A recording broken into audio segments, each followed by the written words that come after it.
Hello साथीहरू, के छ हाल खबर? धेरै पछि आइयो भिडियोमा। अहिले चाहिँ दमाम, साउदी दमामबाट भिडियो सुरु गर्दैछु हैन। अहिले साइडमा काम भइरहेको छ।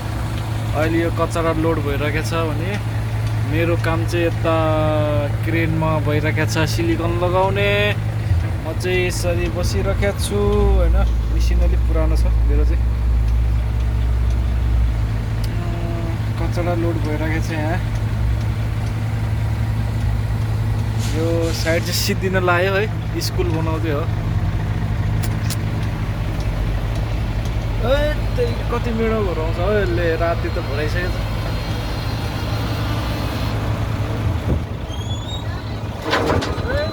धुलो आयो, धुलो आयो, धुलो आयो, धुलो आयो, धुलो आयो।